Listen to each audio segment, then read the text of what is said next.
Hello and welcome back to the Oxford MAT Livestream. Today it's the 2021 past paper. We've got questions from the math submissions test from 3 years ago. We've got a couple of hours of live stream ahead of us to try and solve some of those. Hello to you wherever you're watching from at home. Let's do the how's your day poll. That's always a nice thing to do. Let's run that, and at the same time I'm going to answer a question that Shrish put in chat just before we went live, which is about rulers and compasses in the mat. I don't think you're allowed those this year. I don't think you're going to get them into the test centre, and I don't think you need them anyway. So let's just all leave the rulers and compasses at home. Right, good. What did the rule used to be? Oh, it doesn't even say on the front of this paper. I'm looking at this 2021 paper to see if that will help, but it doesn't even say. Yeah, I don't think you'll get them in, and they won't want you to use a compass on their whiteboard paper anyway. So I'm going to say no compasses this year. Right, okay, not really that sort of test either. Oscar says, hey, and an anonymous person says that they've watched other live streams but haven't tuned in live before, so welcome to a new live person. But then they immediately say, is it worth watching this if I haven't done the paper yet? And that is up to you. So obviously this is spoilers for 2021 questions. We're going to do some of them live, which will remove from you the ability to do them without having seen the answers. So if that matters to you, then maybe don't watch this until you've had a go at the questions. But on the other hand, if you watch live, then you can join in live. You can probably do the questions faster than me, because of the chat. Look, I stop and I have this kind of chat backwards and forwards, where you could be sneakily getting on with the questions while I'm talking. You know, it's been done before. The advantage of watching live, of course, is that you can join in live and you can influence what we're going to do. Sophie in chat says worth watching. And we've currently got a kind of tie in the poll, which is exciting for 4 stars and 5 stars. I'm always looking out for people who vote for 1 star, though. They're having a terrible day. We've all been there. And right now, 12% of you are there in the 1 star category. But hey, today we're going to do some maths, including some logarithm. There's a long question about logarithms, which was partly written because I think we'd never done a long question about logarithms before. So then we did a long question about logarithms, and I like it because I like logarithms, but we will find out. Right, any other stuff in chat that I need to do? What else is going on in chat then? Does it matter if you fill out the extra activities section on UCAS? No, that's fine. You can fill it out if you want to put any extra activities in there. I think you put extra activities in there, but you don't have to invent some extra activities to put in there. If you've got nothing to declare, then you don't have to declare anything. We're doing all right in this vote, aren't we? We're at 3.9, which is all right. Briefly, everything was divisible by 5. Someone says in chat, which is an exciting moment. Right, okay. Let's go back to chat for a second and think about what we're going to do. Oh, what's that question about maths? I like maths questions. What should I pick for A-level? Oh, maths, if you can. You probably can. And further maths. Yes, those are the 2 you've picked. And then third subject. Great news, you don't need my opinion. Just pick whatever you like. That's in terms of Oxford admissions anyway. So if you're applying for maths or computer science at Oxford, then maths and further maths, great idea. Carry on. Any third subject, whatever you like. Don't have to do computer science for computer science at Oxford. If you want to do physics at Oxford, I guess you should probably do physics A-level, highly recommended. But other than that, I think the matching is pretty predictable in terms of subjects to A-level choice. So up to you, whatever you want to do. Ooh, and e to the I pi plus 1 equals 0. Good username. Wants to recommend doing 4. If your school will let you, then hey, it's kind of your last chance to learn 4 things. If you count maths and further maths as 2 things, which I do count. Because maths is 1 thing, and further maths is another 1 thing, and 1 plus 1 is 2. Welcome to the Oxford MAT Livestream. Right, good. I've had a 5-star day. Thank you, Geordie. Thanks for asking. Right, good. There is something between education and employment called extra activities, or the E section of the UCAS form. That's not how it works. But it's just come up in conversation as a thing that is optional. Right, good. Okay. I think we should do this dodecagon question from 1A in 2021 because I put it in the thumbnail, and then once we've done it, we'll have a vote for which question we're doing next. So I'm going to put this on screen here, like that. That fits nicely there. Let's try and resize this so I can see what I'm doing. Nope. We're good, I think. We're good. I've got chat, I've got maths. You see how you could easily get ahead of me, by the way? I'll read out the question as well. Here we go. So a regular dodecagon, and I'm already stuck, but then they tell me here's a 12-sided polygon. Great. With all sides the same length and all internal angles equal. One of those regular polygons. Okay, if I construct a regular dodecagon by connecting 12 equally spaced points on a circle of radius 1, then the area of this polygon. Okay. So I've had a mischievous thought about what this definition might mean, but let's put that to one side. I'm going to try and draw a circle using... It was many years after someone gently pointed out to me that the whiteboard I'm using has a circle tool which can draw circles. So 12 equally spaced points is a bit like trying to draw a clock. 1 o'clock, 2 o'clock, 4 o'clock, 5 o'clock, 7 o'clock, 8 o'clock, 10 o'clock, 11 o'clock, and then these are connected in order to give a regular dodecagon. Maybe I should specify the angle. No, everyone knows what dodecagon is. Should I specify the internal angle? How do I feel about this? No, the internal angle's not that nice. What's that? On the external angle, 36 degrees, then this internal angle is 144 degrees. That's quite nice. Not the question to find the internal angles, but I think it's 144 degrees. So that's all right, isn't it?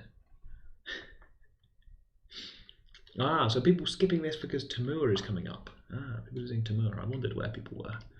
They're off getting ready for TMUA. Well, good luck with the TMUA if you're doing that one. Have fun. I'm sorry in chat.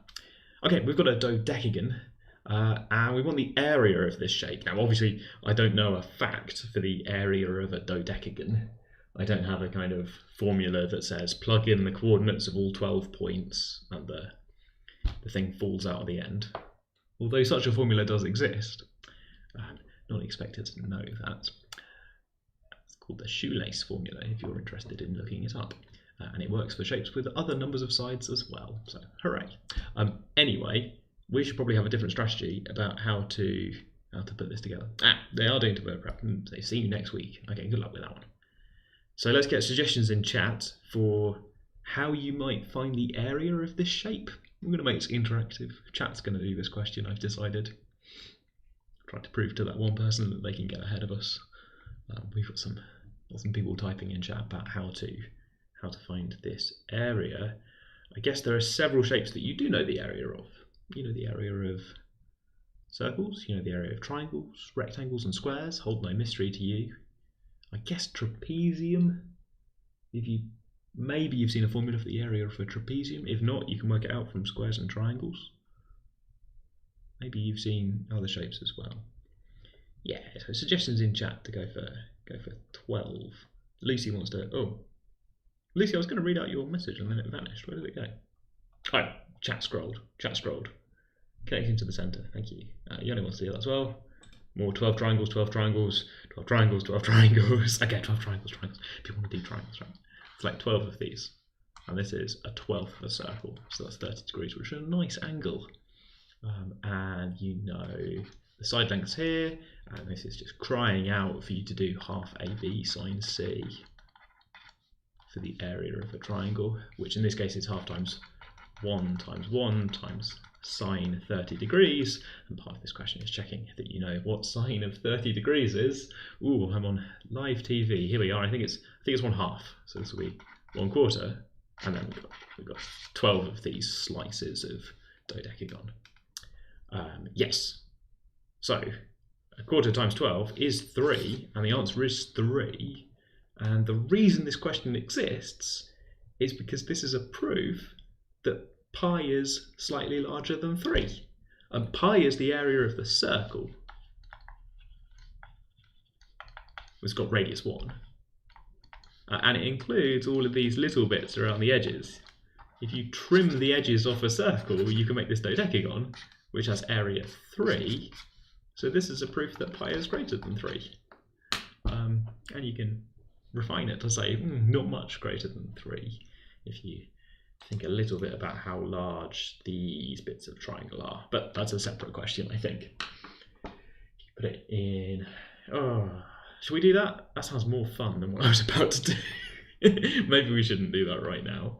But if you draw little triangles on here, you can have a think about how, it's not very far away from that line. You can have some estimation of how we're going. Yeah, bit less than pi. So some people in chat, I think that anonymous comment at the top is trying to reverse this to say, obviously the dodecagon is a little bit less than pi in area, so the answer should be something that's a bit less than 3, which is fair enough. Although caution, this number here is also a bit less than 3. So you have to, I guess, have some intuition for why it's that one and not this one, or maybe you guess. I don't know. I prefer to use some maths, I think, to do some triangle facts. Yeah.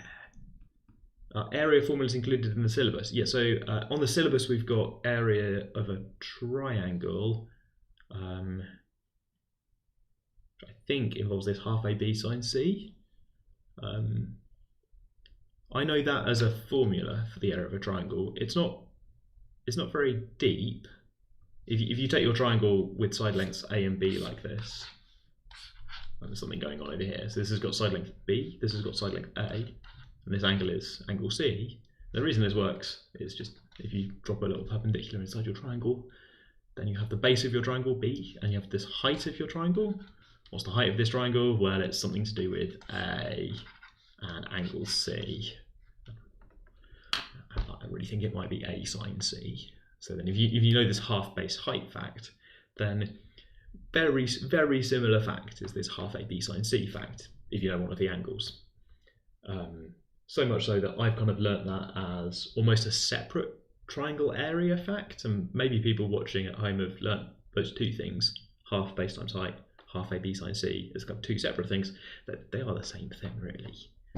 It's the area of a triangle at the end. Do you have to know all of the exact trig values? Well, I think you should know 30, 60, 45. And those ones are easy. And then I think you should be able to work out other ones that are equal in value or negative of 30, 60, and 45. You should be aware of equilateral triangles with 60 degrees in. And you should have some strong feelings about how tall an equilateral triangle is based on something like that. And you should have equally strong feelings about isosceles right-angled triangles and the angles in them and the side length of the hypotenuse. And if you can remember those two triangles, then you can work out 30, 60, 45.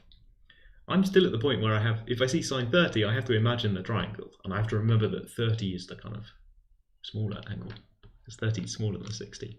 Thanks for watching. Right, and there are other values that you can work out using more maths, but you're not expected to know them. So sine 72 is a past MAT question, and we haven't got there yet, but I think it's 2023. People worked out sine 72. Yes, you can use gradients. I can't use gradients. I have to use degrees when I write questions. When we're putting the test together, we have to use degrees. But yes, you can use gradients if you want to. Or radians, or whatever. I don't know, is there an imperial version? Well, I don't know, there could be 3 and a bit in a circle. That'd be nice. Gradients, if people haven't seen them, are a kind of joke thing. Next question. Yeah, sure, it's right here, isn't it? With this integral. Maybe you didn't mean literally the next question, but we're going to go for it anyway. We're moving on. Time, look at this. So here's an integral question where there's a positive number a that works in this integral. The question is really checking if you can do the integration, which involves remembering that square root x is x to the 1/2, to do the integration, but then also solve an equation. And because this is going to turn out to be an equation like this, when you plug in 0, you get 0, which is nice. So I want to sort of solve this, I suppose, but it's got these weird powers in. But luckily, something I can do is write u equal to a to the 3 over 2. I can maybe spot that this term here, a cubed, is the square of this term, a to the 3 over 2. It's been squared to get from here to there. So some sort of substitution like this helps reveal that this is not so bad after all. That's a quadratic, and it's the sort of quadratic that I think you can solve. I'm going to rearrange it. The sort of quadratic that you can solve being, I think, all of them, but here we are. What is this then? U minus 3, u plus 5 or something? Running out of space, there we go. So I think u is probably 3, and this might be then, a might be the number 3 to the 2/3, I think. I need to get rid of this negative number. I've got this power of 2/3 going on, so I want the kind of positive solution. So u is 3, a is 3 to the 2/3. Okay. Yeah, quadratics. Good times. Yes. Oh, there's a question about how people did on the SMC, which you can answer in chat if you'd like, but you don't have to. Welcome to the stream. Voltaic, he says in chat, which question is this? It's the 2021 paper, and we're doing a vote. Here's the vote. The vote is, which question are we going to do next? And we've just had a look at the first two multiple choice questions. We could keep doing multiple choice questions. If you'd like to see that, please vote for A, B, or C, I suppose, in chat. If you'd like to see a long question, please vote for one of those. And look, people are voting for those. Oh, have I switched this on so that you can vote for multiple things?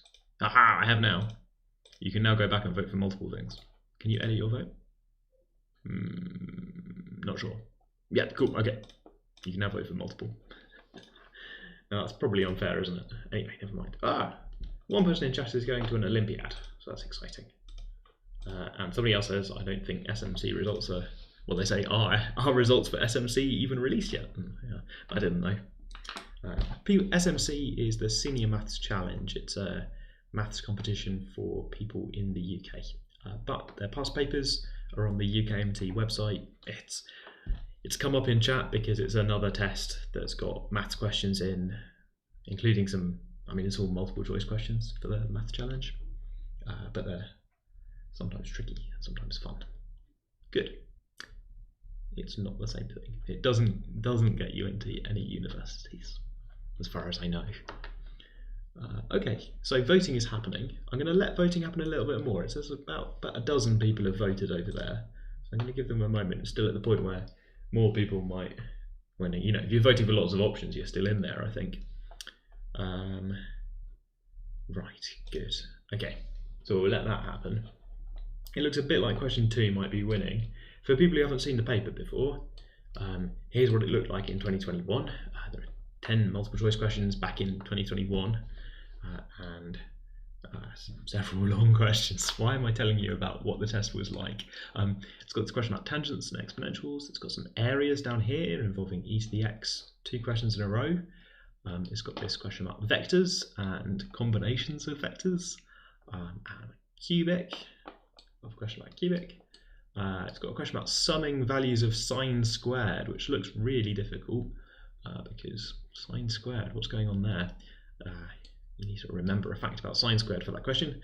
And here's a multiple choice question about graphs involving logarithms. We're putting a function into log base 2. So we'll need to think about whether that's positive or negative, or 0 or whatever. Choose the correct graph. We've got a sequences question and a quadrilateral about having sides of the same length. Question 2 this year was all about logarithms back in 2021. There it is. You end up proving that log 3 is between these fractions, which is rather nice fact. Question 3 was about polynomials and finding turning points and proving whether or not there's a polynomial that has particular turning points. Question 4 was about sharing out cake, kind of geometry question. Ends with sketching a region where some inequalities hold, so kind of geometry and inequalities all at the same time.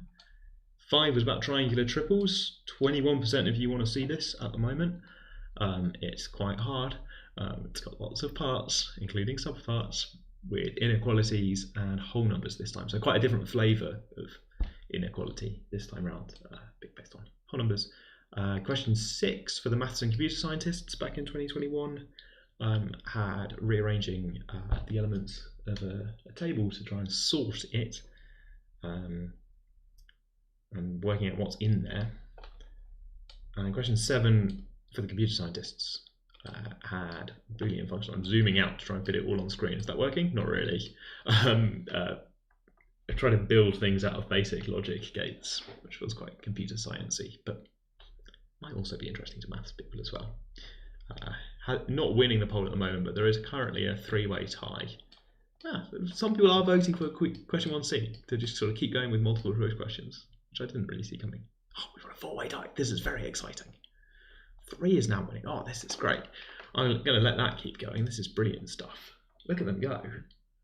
I've never seen the poll have so much happening, which is preventing me from doing any maths.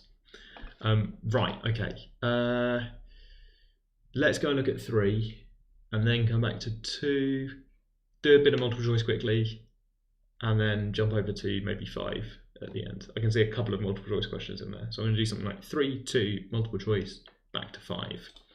If you're watching the replay, because you've tuned in after we were live, you can skip forward and see whether or not I actually do that. Oh, what's the questions in chat? I've not been looking at chat. G was good.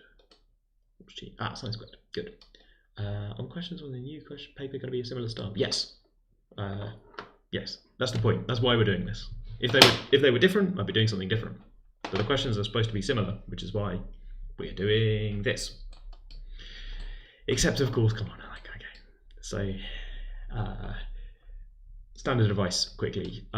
Because this year people are typing answers to questions, you're not expected to type complex mathematical expressions, and you're not expected to be typing up lots of working out for questions in 2024, because that would be boring. That would be a kind of typing thing. When you say question 2 is just a Maclaurin series, you've correctly identified the one thing at the top of the question. The actual things you do in the question have got nothing to do with Maclaurin series. So sort of, yeah, sure, it's Maclaurin. Okay. It's like saying, is this question just polynomials? Well, yeah, but you still have to do the question. The observation doesn't help. Right, okay, here we go. So question 3 wants us to talk about polynomials. And as a reminder about how degree works, because I guess in 2021 we were worried that people didn't know what degree meant, but hey, you know what degree means. We've been trying to push it a little bit in MAT Livestream to make sure people know about degree of polynomials. So these days I'm more happy. Anyway, what have we got? P of x has a turning point at 0, 0. Explain why P of 0 is 0. Well, that's because in order to have a turning point at 0, 0, you must have the value at x equals 0 must be 0, so that it goes through, so that P of x, so that I'm going to put graph of, so that the graph of, I'm writing really tiny. There we go. Let's zoom in. That's not worked very well at all, has it? There we go. Graph of y equals P of x goes through 0, 0. Explain why P prime of 0 equals 0. It's a turning point.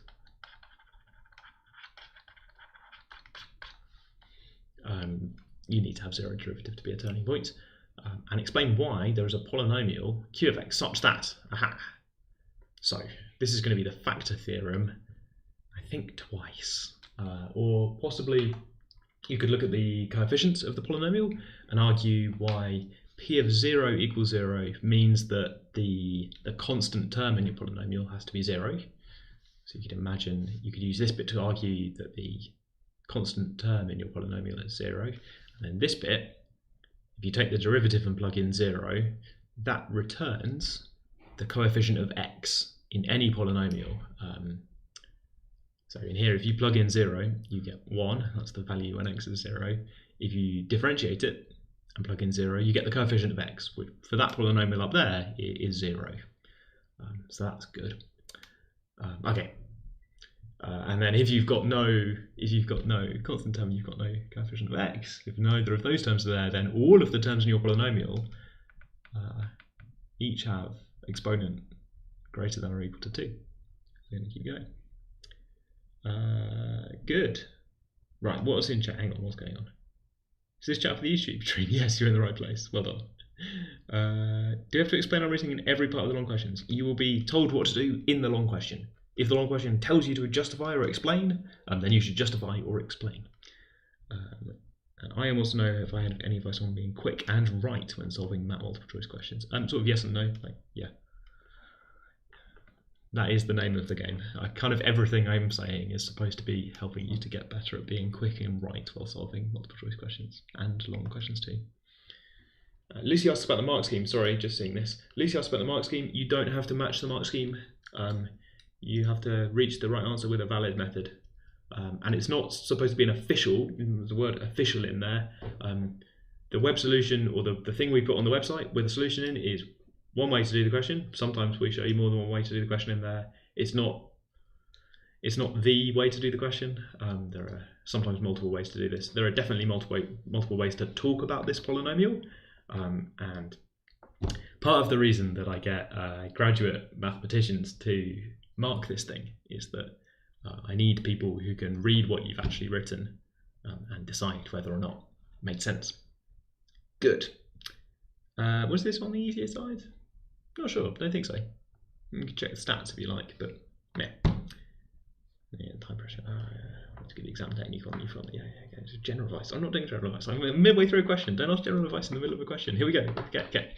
We've done part one. We've argued that the kind of low down coefficients, the constant coefficient and the coefficient of x, we've argued that they aren't there for two different reasons, p of 0, 0 and p prime of 0, 0. We've got two facts, we would like to make two conclusions, they match up very neatly. Right, okay, here's the next part. Polynomial r of x has a turning point at a, 0, for some real number a. We're going to write down an expression for r of x that's of a similar form in terms of a transformation of a graph. So before, the turning point was at 0, 0.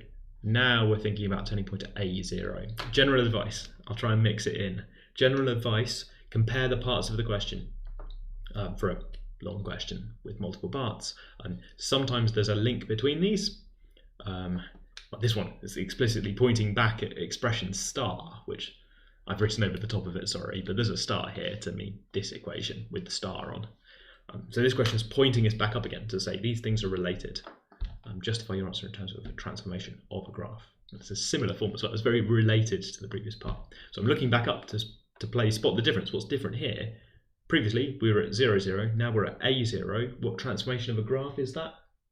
Feels like a horizontal transformation, right? A translation by A units parallel to the x-axis. Yeah. Right. Good. So we're going to write down an expression. How are we going to do that? Well, if we transformed the graph of r of x, a units left, if we translated, I suppose, by a units, and then in the negative x direction. These notes are not really a sentence, are they? Not quite a sentence on the screen, and my handwriting's got even worse. If we translated it a units left, then we'd get something exactly like in part I, because after you've done that transformation, you now have a polynomial with a turning point at 0, 0, which has an expression like this. So now we'll transform it back again. So now put it back to translate the thing from part I, a units in the positive x direction, so that the turning point moves over to a, 0. If you do that, then you might write down something like x minus a squared. This is translating positive x direction by a units, which is the one where you write down minus a inside. It's annoying, isn't it? You might write down this, or equivalently, how do you spell equivalently? There we go. Or equivalently, you might write down just this, because this polynomial q, it's we're saying there is a polynomial q, and if you plug in x minus a to some polynomial way, you get a different polynomial. We're not saying anything about it except that it's a polynomial. Maybe you might give it a different name to the thing in the previous part, just to be clear that it's a different polynomial this time in general, but maybe not. So you might put you might decorate this or pick a different letter of the alphabet, maybe, but it doesn't really matter. There is some polynomial q. It's kind of like a dummy letter of the alphabet, isn't it? In the new exam format for this year, will there be writing questions like this one? I don't really know what you mean by writing question like this one. In the new format of exam, there are 2 long questions where candidates will type responses, which I guess means writing answers, what you'll be typing, but you wouldn't be expected to type complicated mathematical expressions. These are already getting a bit complicated, aren't they? So we'll be typing. How do we deal with writing integral signs? Great news. There is no integral sign on the standard keyboard, so you will not be expected to type one. I'm struggling to find different ways to say this, aren't I? And that doesn't mean that you're expected to make up a way to do integral signs using a standard keyboard. That means you're not expected to do integral signs on a standard keyboard. And the people writing the questions know this as well. If there's a question about integration, then it will be written so that you never have to write down an integral sign, because there isn't one on a standard keyboard. Cool. I guess I'll drop the link to the paper. Oh, the 2021 paper, yes. I was thinking about next year. Oh, someone put it in chat. Is that? Oh, thank you, Callie. Right. Well done, Callie. Right, good. Chat is moderated today by Callie, who is a current student, and is answering some of the questions as well. Good stuff. Right. Yes, and thank you, Callie, for taking time out of your day to moderate chat. Keep an eye on what's going on there. Okay. What have we got? We've done a transformation.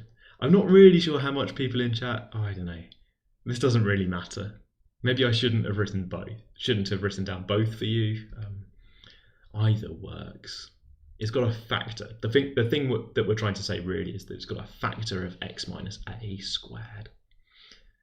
Okay. Yeah, maybe there's a way to rephrase this all in terms of the factor theorem. If you're watching at home and you're shouting factor theorem at the screen because maybe you're a big fan of the factor theorem, I think there's a way to express this all in terms of the factor theorem, right? That's what we're saying. You can pull out a factor of x squared. Here you're pulling out a factor of x minus a squared. Anyway, what are we doing? Right, the polynomial f of x has turning points at a0 and minus a0. So it's got a factor, I'm going to switch to talking about factors, of x minus a squared and a factor of x plus a squared. Which means that f of x in general, so it's got degree 4, so I think we're basically done, because degree 4, you've got this factor, you've got that factor. There's just one thing left over, which is that there might be a coefficient out front. There might be some multiple of all of this. I suppose we don't know what that leading coefficient is on this degree 4 polynomial. So my justification is going to be something like, by part 2, I know that it's got a factor of x minus a squared. And then maybe I would argue about q of x and say, aha, but q of x, polynomial of degree 2, if you translate the other way, that's got a factor of x plus a squared. So that bit's a polynomial of degree 2 with a factor of x plus a squared. There's really not very many of those. It could be a multiple of x plus a squared. Yeah, people are still asking about typing. I think either star or x, both of those mean multiplication, don't they? I've seen people use either of those before. How do we type square root or cube root? Yeah, really. So there is no square root or cube root button on your standard keyboard. So yeah, you're correct. You don't need to type square roots or cube roots because there isn't a button on the keyboard for those things. I think yeah, okay. And I don't want to go through every other mathematical symbol before we do this. Like keyboard is there. It's got symbols on it, but not very many.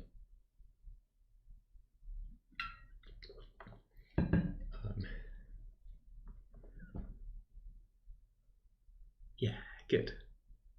Okay. Right, so I've got this expression for f. There's probably other ways you can do this as well.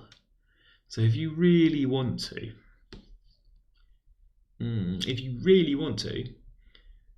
then you could write down, let's do it over here, oh my goodness, this will be a bit horrible.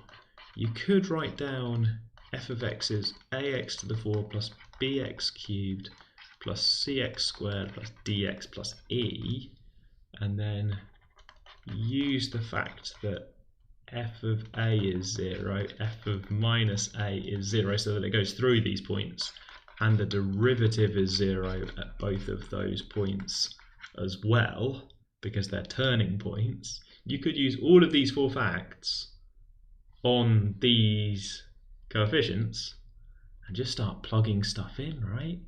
And then try to solve, and you'll discover, so after lots of work, you will find B, C, D, and E in terms of A. You won't be able to solve for all 5 of these things, but you'll be able to write B, C, D, and E, all of them in terms of A. And then you'll spot that it factorizes down to this at the end, underneath chat somewhere. There you go. X minus a squared, x plus a squared. Okay. What's the trickiest part of math in general? Ooh. I think the trickiest part is probably realizing what's going on with the question, or which bits of maths you can use for a question.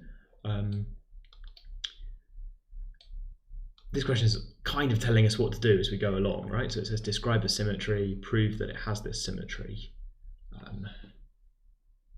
Just trying to realize which thing that we've seen before in all of A-level maths or equivalent, which one is useful right now. And here we've been told to think about symmetries, but I suppose we haven't been told to think about a particular symmetry.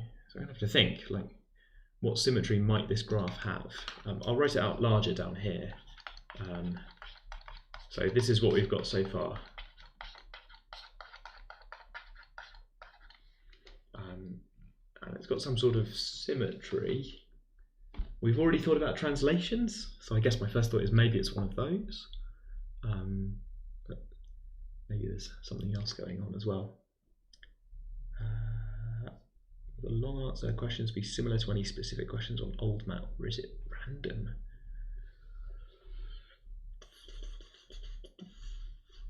I can't answer that.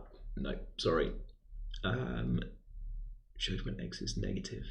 X is, oh yeah, okay. So what's going on when x is negative? That would be a symmetry, I think. If you can tell me that negative x is related to positive x in some manner, then that sounds like a symmetry to me.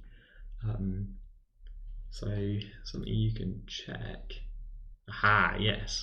So something you can check is that if you put in minus x, which I'm thinking about because a and minus a, I've realised that they're mirror images of each other if you reflect in the y-axis. Left and right is symmetric. This algebra is slightly wonky, but I think it works. I think this is f of x in disguise, because this first bracket is squared, so it's x plus a squared. And this bracket, well, it looks like the opposite, doesn't it? But actually, x minus a squares to the same thing as a minus x. So actually this really is x plus a. We're saved by all of the squares going on. It maybe looks a bit like I've missed a minus sign writing that line out, but minus 1 squares to 1, so it's allowed. And that's just f of x. So it's got this symmetry which you spot by realizing that the turning points are on kind of in symmetric positions for a reflection symmetry, reflecting left-right. So you can switch them over.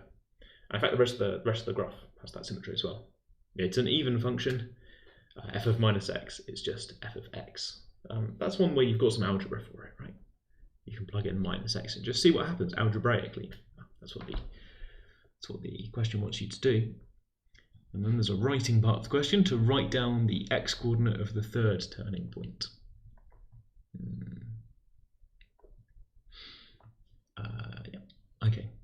So I'll let chat tell me where the other turning point. It's got a third turning point. I suppose this question's now telling us that it has a third turning point. What we could do is we could multiply this out and differentiate and solve for where the turning points are. We'll get a cubic along the way because it's a degree 4 thing. Once we differentiate it, we'll get a degree 3. And then we could solve that because we're good at solving things like that. But maybe you can already see where this is going. Yeah, people can see where this is going. The x coordinate is going to be 0. And the question doesn't ask us to justify this part, but I think I know what you're thinking, which is that it's symmetric. So it stands to reason that it will be in the middle. Technically, I suppose I would structure the argument as something like if it's not in the middle. Anyone going to do this in chat? No, I'll do it. If it's not in the middle, then you could reflect and you would get a fourth turning point on the other side. It's got reflectional symmetry, right? So if it had a turning point not on the y-axis, then when you reflect, you'd get a fourth over there. And polynomials of degree 4 never have 4 turning points. So the only way out of that is for that turning point's position to be on the y-axis. Whatever. Good. Oh, someone's here from Unique MAT Livestream as well. You've had 2 MAT Livestreams in the same week. Wow. I thought the one earlier this week, yeah, the Unique one, that's all right. That's all right. Current student on that one as well. Good. Yes, it's right in the middle. Yeah. Okay. Yeah, sure. We won't ask for a reason, but yeah, if you want to make up a reason, then something like that.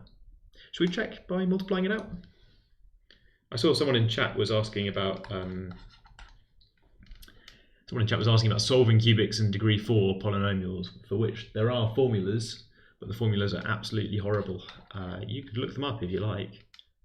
I'm going to take the unusual step of multiplying it out like this. That's because I really like the difference of 2 squares. So I could multiply out that square and multiply out this square, but wait a moment. X minus a, x plus a, that's what you get in difference of 2 squares. Thing plus thing, thing minus thing, difference of 2 squares. So if you take one of each of those brackets and multiply them together before the squaring, forget the squaring for a moment, we've got 2 of these and 2 of those, and I've realised that the first bracket and second bracket combine together nicely to give this difference of 2 squares. You have choices here about how you do the multiplying out. This is a moment where my, yes, good. I made a typo, but I think it was behind chat, so I don't think you saw.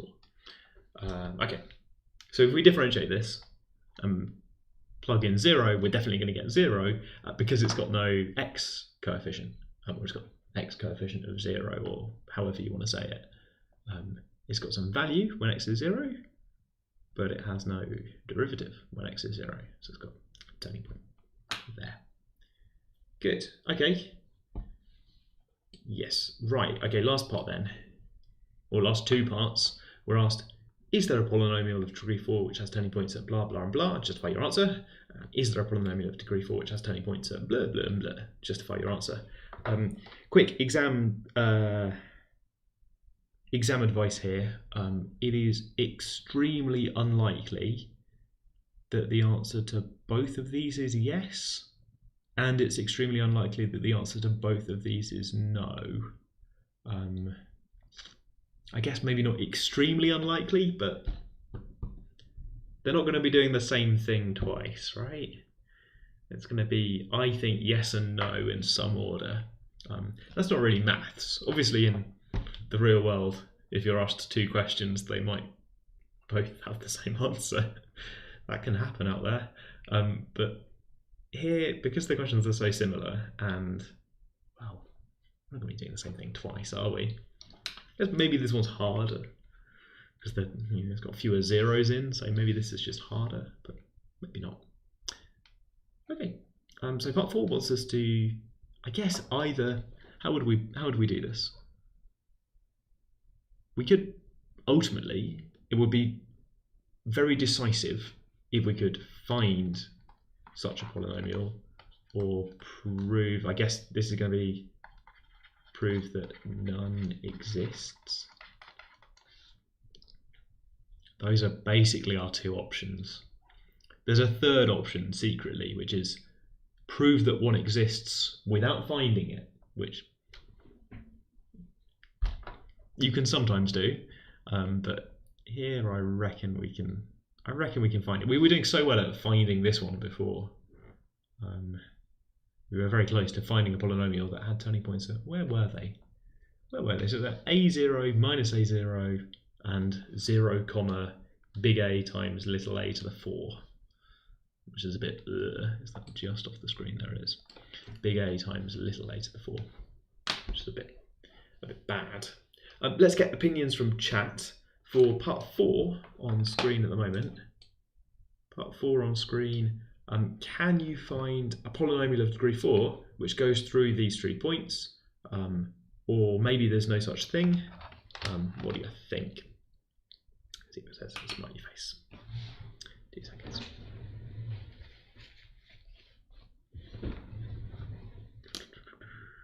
Integrated function. Oh, Anna's going to try and calculate it. Okay, ambitious. Let's go. Root 0, 1, and 2. Oh yeah, you know where the turning points are. At x is 0, 1, and 2. Write down a function with those roots. A cubic function with those roots. There's a few because of the coefficient at the front again. Integrate it. Yep. Hamza's going to do the same thing. Look, isn't that good? Integrate and then show that there is or isn't a value of c, which gives you the required y values.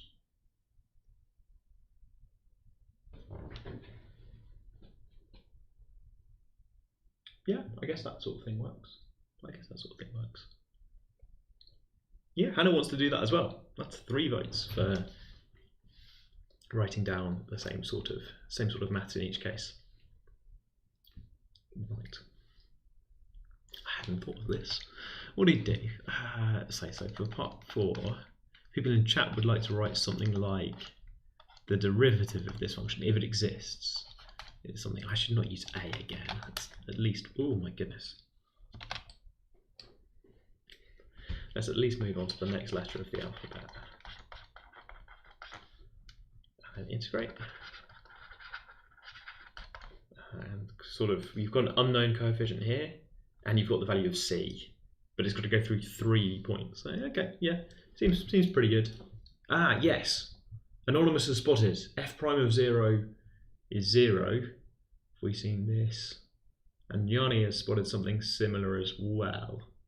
So I think anonymous person might be telling us to go back up and look higher up. I mean, we've got this 0, 0. We had that back here in the question. There was a turning point at 0, 0, which is how this question started. We said that there's an x squared in there. That would be helpful. And Yanni wants to use the previous one, translate it and scale it, which I think is slightly faster than this, but I also like this. I suppose the constant of integration is going to be 0. Well, it depends how I do it, doesn't it? Depends how I do it. Yeah. Ayusha's gone fully general, even more than this, perhaps. Okay. All right, I'm going to do it like this, and then we'll talk about translations. We'll do it both ways. There you go. And then it will hit 6 o'clock, and we'll review what we're doing next. Okay, so this is brought to us by Anna, Hannah, and Hamza. Wants to write out something like this. Oh my goodness, so minus 3x squared. That's, oh my goodness, for me being required to do some calculation here. Plus 2x, all of that times b, and then integrate. So when you integrate that, you get something like x to the 4 over 4 minus x cubed, oh, not over 3 because I've ignored the 3 at the front, and an x squared, which is pretty good, plus a constant. But then you know g of 0 is 0. It goes through 0, 0. G is my name for the function in question, the polynomial in question. So, yeah, looking good. So c is 0. And then I might check that g of 2, if I plug that in, 2, 4, 8, 16 is 4, take away 8, plus another 4 is 0, which is good news. And I might check that g of 1 I want to be 3, that's going to give me the value of b. Yeah, that's not too bad at all. So 3 is equal to something like b times 1/4 minus 1 plus 1, which is b over 4. That's not bad at all. B is 12. was pretty good. I like that. I like that. And then it does all the things that it's supposed to do. It jumps through all of the hoops of going through all of the bits and pieces of this function. Right. Good. Okay, and I promised 2 methods. Oh, look, there it is. I promised 2 methods. Here's the second one, which is to say, previously we saw that x minus a squared, x plus a squared has turning points at 0, 0, a0 minus a0. Translate this a units to the right. Oh, and I think also set a equal to 1. So if you translate it a units to the right in the positive x direction with a equals 1, then you'll get something like a times x squared, x plus 2. Oh, do I mean x minus 2? I think I mean x minus 2. Got repeated roots at 0 and 2. And then g of 1 is supposed to be 3, so I plug in 1 and I get 3 is equal to, I've used the letter a. Oh, of course I have, I've carried it over from the previous thing. A times 4, so a is, oh dear, I'm out by, what have I done? No, times 1. I've confused myself, a is 3. That wasn't there. Minus 1 squared is 1. Minus 1 squared is 1. Is it off screen? Oh, it's on screen. Rubbish. A is 1. And then you're good, I think. Oh, I see, because the 12 over 4 would be a leading coefficient of 3. That's why there's a 3 down here. A is 3. What am I talking about? It says A is 3. Oh. Must be getting late. This technique becomes annoying for part 5, says Anna, probably meaning the previous technique of writing down where the roots are and integrating, and then trying to send it through the correct values. Who writes the math questions? A team of people across the maths and computer science departments write math questions. My favourite question is question 2 on 2021, which we're going to talk about next.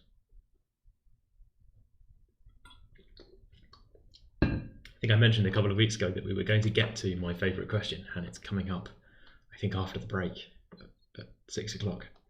Can't wait. Right, part 5, we've seen 2 methods in the live stream just now. One of them where you write down where the roots are, and well, those are the roots for the derivative. You know where the x coordinates of the turning points are. Deep breath, and then integrate and start applying facts about the values of the function. That was one method we saw, and the other one was to translate things around. We've got one working example of a degree 4 polynomial with turning points at plus and minus a, with value 0 at each of those. So our answer to part 4 was yes, and justify your answer, well, here it is, which is the sort of best possible way to justify that something exists, which is to be like, here it is. Excellent stuff. Part 5, spoilers, the answer is going to be no. And you have this choice where you can do something a bit like this algebra to write down where the roots are. In this case, they'll be at 1, 2, and 4. So you can write those down and then try to integrate it again. You get slightly different numbers. You have to plug in slightly different values. And you turn lots of handles, and it turns out that the answer is no, it just doesn't work. But there's a sort of faster method, which is to be more like the translation argument from before. To prove that this thing, well, in this case, doesn't exist. The argument is going to be something like, this is related to the thing that we worked out in part 3, that function f of x, that we put some effort into working out what the function was in part 3. And this one is related, but doesn't have the correct symmetry. So we talked about symmetries in part 3, and we agreed it was pretty obvious where the third turning point had to be. So maybe we can use that as our kind of intuition, you know, of where should if we had a strong feeling about where the third turning point should be, then maybe that would be a good litmus test for, does this one seem right or is it a bit off? I'm trying to be vague so that you can fill in the details. Okay, so we're not going to do big chunk of algebra to work out consequences of these turning points. We're going to try and do some graph transformations. We would like to get from, in part 3, and I'm sorry I've written all over it, but in part 3 we had a polynomial with turning points at a0 and minus a0, and we showed that as a result the other turning point had to be right in the middle. If you compare that to part 4, we have turning points at 0, 0 and 2, 0, which is very similar, right? It's a translation to the right, but it's very similar. They've both got 0 y value. And the third turning point really is in the middle. If you're doing these translations, then obviously after translating it might not be 0 that's in the middle, but the concept of being in the middle is still preserved under translation. So that's kind of in the middle. Okay, let's clear that. For this one in part 5, quick version looks like this. These turning points have the same y value. Okay, it's not 0. This is the same situation as part 3, except translated to the right a bit and up quite a lot. But this third turning point is not in the middle. That's the problem. It's not symmetric. Okay, so that's the kind of quick version. I'm going to let you think a little bit about how to put the details in to work this out. Oh, Lucy's had a go in chat. We're going to read Lucy's message in a second. Let me just think, what's this anonymous question? Studying all of the syllabus? Yes, that's sort of A-level or equivalent. Good to hear. Not following the processes of these questions yet. So the questions are harder than the maths on the syllabus. They have to be, because people taking the mathematicians test have all learnt the maths on the syllabus just in the classroom, just in school, or if they're homeschooled or learning outside the classroom, they've learned equivalent material and they're good at it. Questions try to use that material as a starting point to do interesting things. Like here we're trying to decide whether turning points are acceptable. A set of turning points might or might not be acceptable for a polynomial of a certain degree, and that's really not a fact that's on the syllabus. The questions have to be hard because they're done by people like you, but they're not impossible. And general advice again for the person who wanted general advice. This might be maybe the first time that you're doing a maths test where you don't know what to do, because maybe all of the maths tests that you've done before, you just know what to do by looking at the question. That's not really what real life is like, and it's not really like what doing a maths degree is like at university. So for the mathematicians test, the questions are designed so that when you first look at them, you probably don't know what to do, and that's done on purpose, so that when you first see it, you don't know, and then you have an idea, which is why people in chat are asking about time management and asking about having ideas and asking about creativity and problem solving, because that's the whole thing, that you're looking at something unfamiliar and trying to have an idea about how to make it familiar. Here, I've never thought about a polynomial with turning points 1, 6, 2, 3 and 4, 6, but I can transform it. I could say, if this existed, translate, and I'm going to go 6 units down, you know what I mean, like negative y direction or whatever. 6 units down, and I want them to be left-right symmetric about the y-axis. So kind of a couple of units left. How many units left? Oh gosh, the distance between them is 3. I would like them to end up at plus or minus 3 over 2. They're going to, as I translate them, they're going to be, oh goodness me, say 3 over 2 units left, I think. I don't really mean left, I mean in the negative x direction, but I don't have much space on the screen here. I've chosen 3 over 2 so that they end up, 1, 6 ends up down at well, 1, 0, and then 3 over 2 units to the left, so that it's now at minus, maybe I mean 5 over 2. Maybe I mean 5 over 2. So it's now at minus 3 over 2? Yeah, I think I mean 5 over 2. Whatever. 5 over 2 units left, so that it ends up at minus 3 over 2. And 4, 6 ends up at plus 1.5, comma 0. So we now have turning points at plus or minus 1.5, 0, like in part 3. But, oh no, I've really run out of space. Oh no, that third turning point, the one in the middle, hasn't ended up on the y-axis, which was the thing in part 3 that we agreed was what was normal, where it should be, symmetrically, in the middle. So there's a way to relate it back to part 3 and to do some graph transformations to piece things together.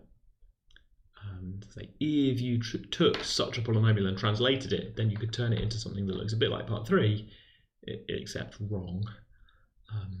All related, so that's nice. How do the marks work for these longer questions? After 2021, we started printing the number of marks for each part of the long question on the question. So you're going to see, as we look at a couple more past papers next week and the week after, that we now tell you how many marks each part of the question works. Broadly, it works like this. Each part of the question is worth a certain number of marks, maybe 3 or 4 or 5, or 1 or 2, I suppose. Those are the numbers up to about 5. Occasionally 6, but very occasionally 7. They're worth a certain number of marks, usually not that many marks, and you get partial credit for doing part of the question, or for having some of the idea, or for being almost correct, but along the right way. So you get partial credit for these parts of the questions. Yes, you do get rewarded for having ideas and trying to explain, because those are the main things that we want you to be doing. If you're not fully successful, but you've had some ideas, then you should get some marks. Right. Oh, is it 23 that I started doing that? I can't remember. I thought it was 22. I'm going to check the 22 paper. Maybe it's 23 because we were changing. Several things changed in 23. Chat is correct. It was 23. Wow, really only last year. Okay. Time flies. Or the other way around. Can't remember. Time maybe doesn't fly. Wow. It's only last year we started telling you how many marks there are. Whatever. Here we are. You now get the number of marks for each part of the long question. Well, as part of the question. So you can see, it'll say, I don't know, write down the x-coordinate, maybe, would be, if that's a part of a question, I get 1 mark. Explain and justify your answer to this very complicated thing, 4 marks, who knows. Why is the math so hard? Why is my course so competitive? Save me. Sorry, I thought I'd sing your comment. I don't think that made it better. We've hit 6 o'clock. Here we are. If you've been looking at the screen for the last hour, remember to blink, remember to look away from the screen. If you've been doing maths, remember to take a small break. I'm drinking water, which you're also recommended to do. Stay hydrated. Can I use formulas or ideas that are not included in the syllabus but still work? You have to follow the instructions in the question. If the question tells you to do a thing, you have to do it like that. And the questions are sort of supposed to be written so that that's not really what's going on. It's not really supposed to be a test of how many different maths things have you seen. It's supposed to be a test of your kind of problem solving and working with a limited syllabus of maths topics. So if the question allows it, then sure. But notice how, for example, question 2 says by choosing a particular value of x related to this thing, and it says use part I and the fact that this defined is telling you to do particular things. It's not just freestyle, do whatever you like to try and prove that log 2 is equal to this sum. The question is kind of a little bit on rails.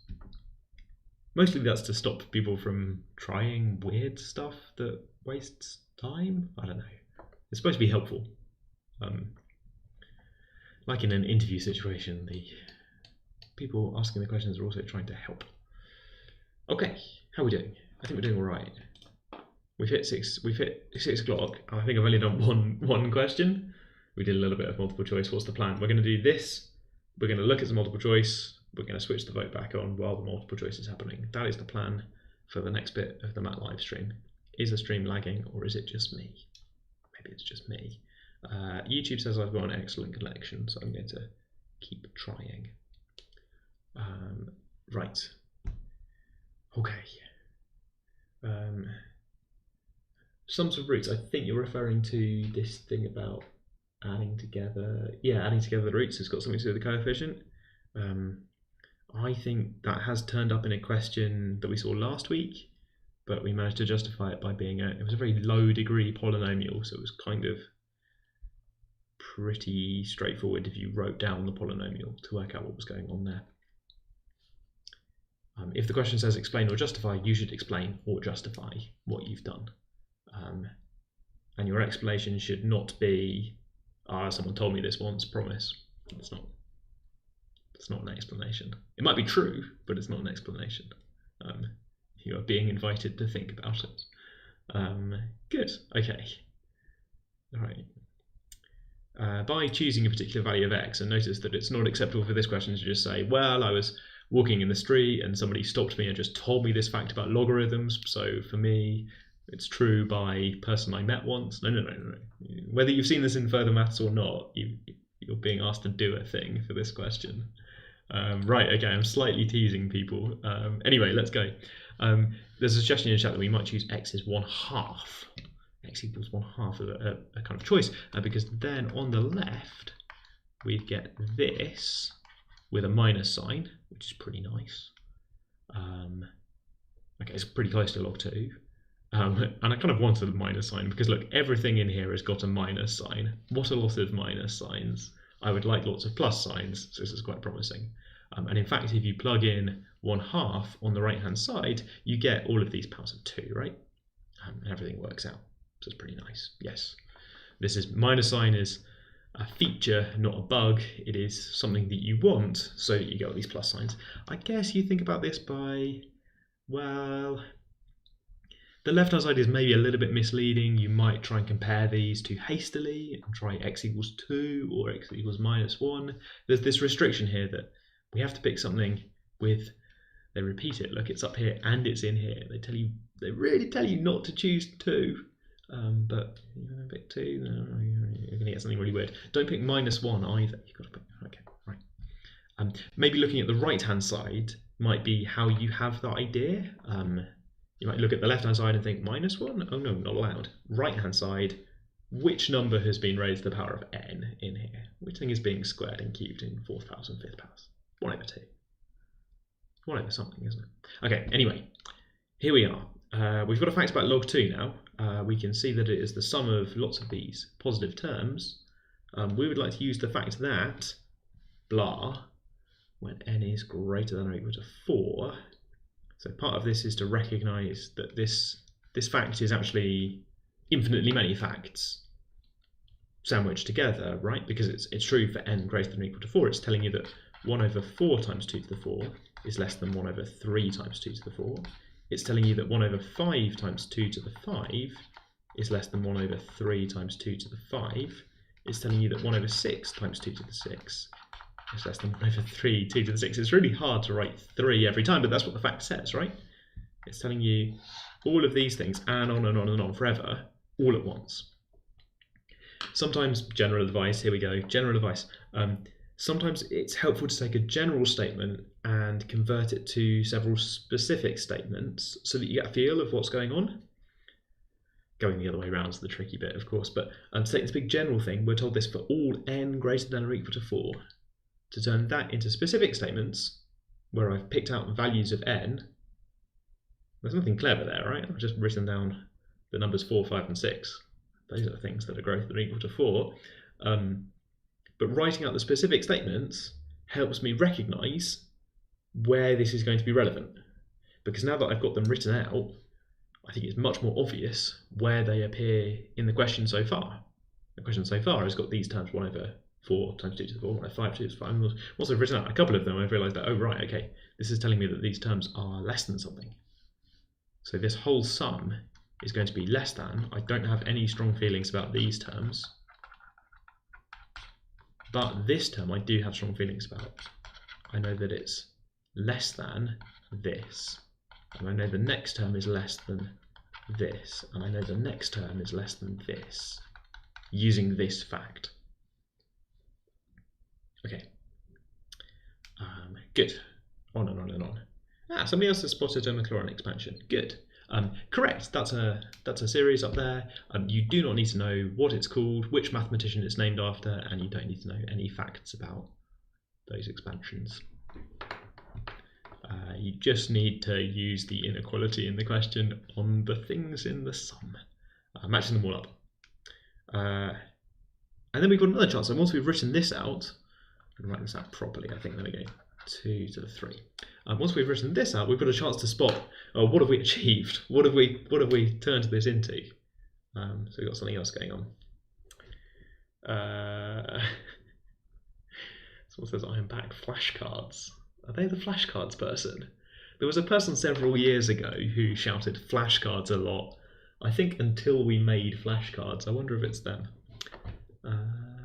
Extreme didn't have the same y values. If they don't have the same y value, you have to do a different sort of transformation, and it's a more complicated question.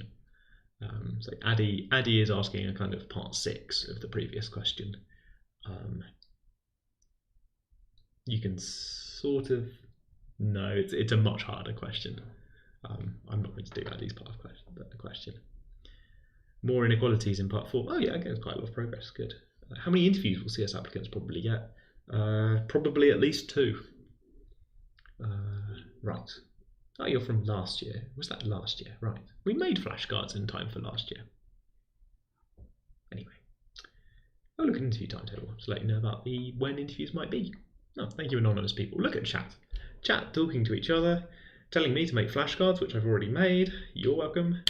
What have we got on screen, other than chat and other than me being an idiot in the corner? We've got one of these. Let me circle it, and you can tell me what it is. Just shout it at the screen.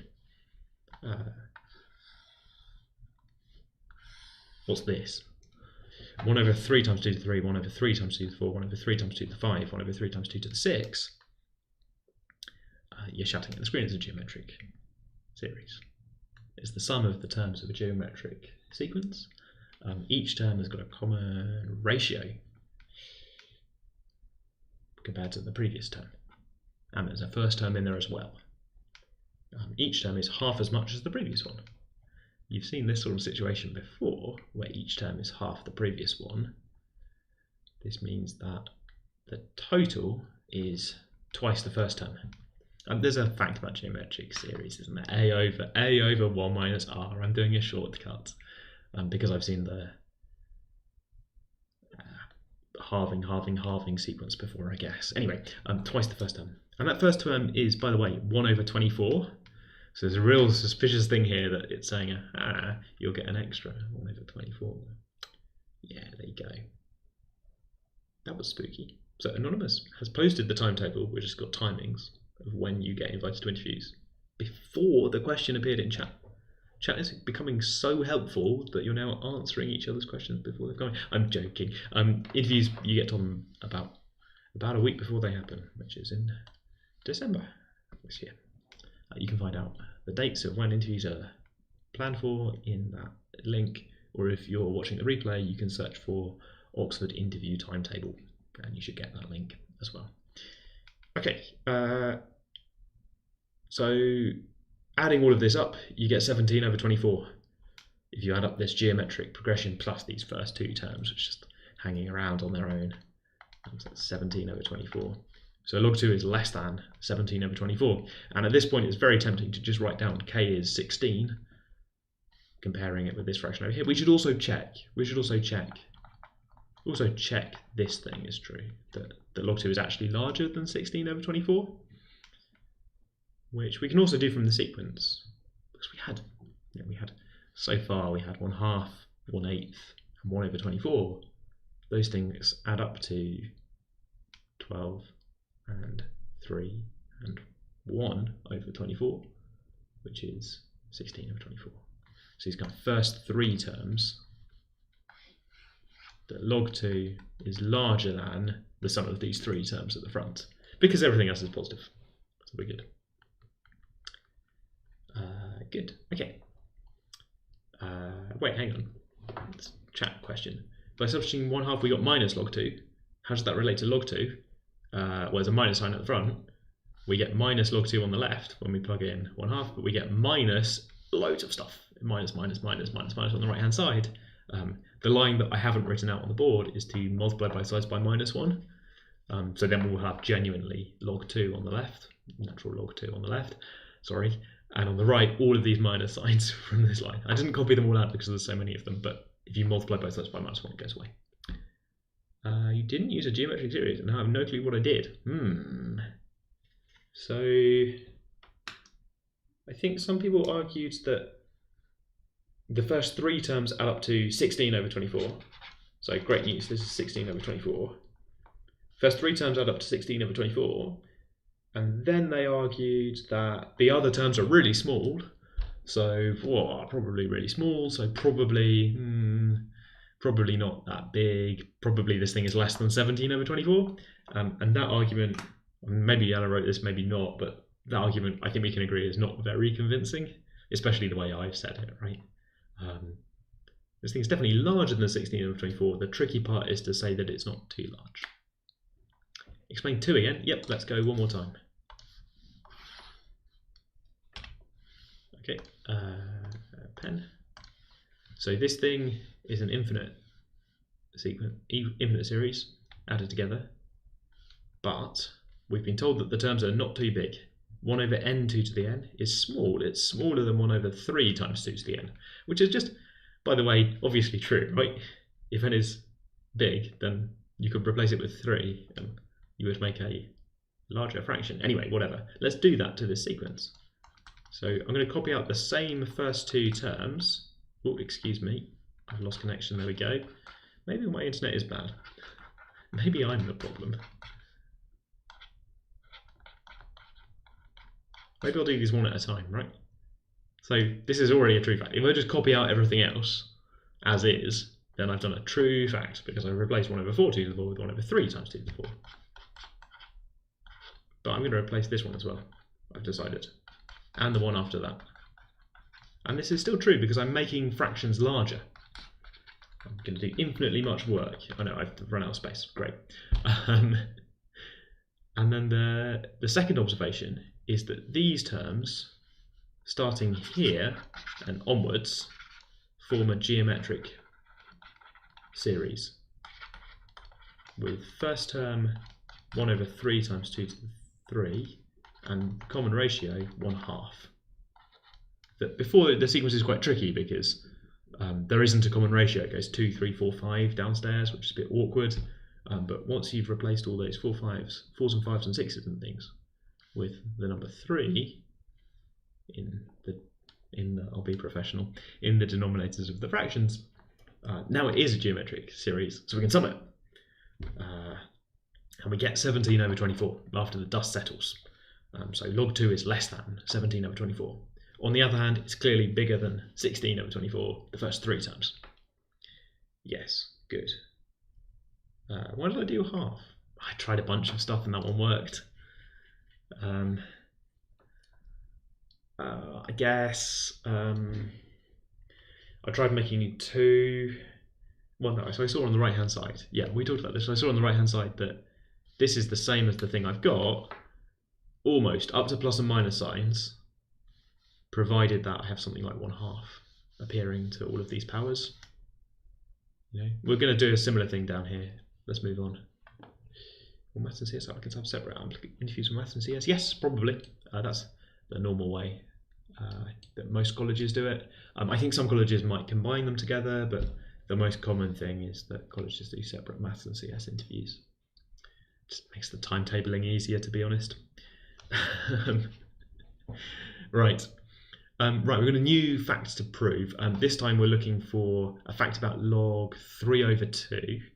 And there's a pattern on the right hand side. Look, it goes 1/2 minus 1 over 2 times 2 squared, 1 over 3 times 2 cubed, 2 to the 4, 2 to the 5. So my instinct on this right hand side is to think, that looks like powers over half again, right? That looks like powers of 1/2, but I already did 1/2. I already put 1/2 into this machine. I'm going to try minus 1/2. Minus just because it will give me different minus signs. That's the difference, isn't it? Different minus signs. And on the left, it will give me 3 over 2. So that's promising. And that's a kind of... I'm trying to give you the level where I can see it. I can see that 1 minus minus 1/2 is 3 over 2. I can see that powers of minus 1/2 are going to involve powers of 2 in the denominators, and some stuff with minus signs. I can't see the minus signs in my head. Minus signs are tricky. You had it here first. So then there's some work to do to check that x equals minus 1/2 actually works, which means to check that when you plug in minus 1/2 into these terms, that you genuinely get this pattern of minus signs. And you do, because of how powers of -1 work. Powers of -1 bounce up and down.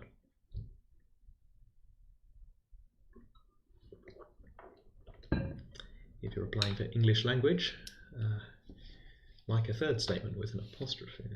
Grumble, grumble, grumble, apostrophes, grumble, grumble, grumble. Grumble, grumble, grumble. Right, okay. What's Callie say? Does Callie say anything? No, okay.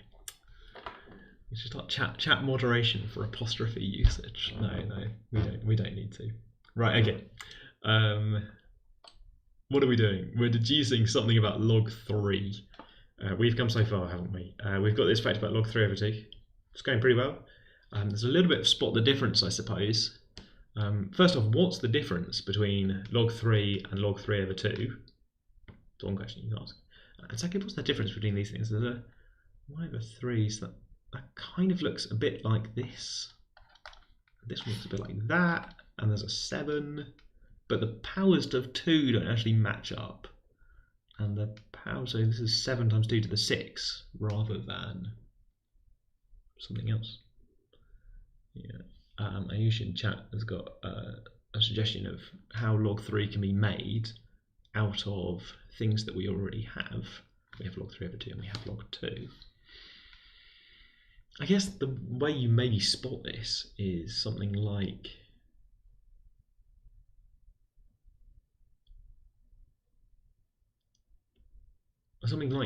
matching up the terms on the right hand side and thinking about how where's this come from? Why have the minus sign terms disappeared? Maybe, or maybe you spot the logarithm thing first. Maybe that's more realistic, that you spot the logarithms add together, and then your plan is to add together that series and this series term by term. And there's kind of some plus signs that are going to cancel with some minus signs, plus e minus cancel with over here, and some places where the terms are going to add together.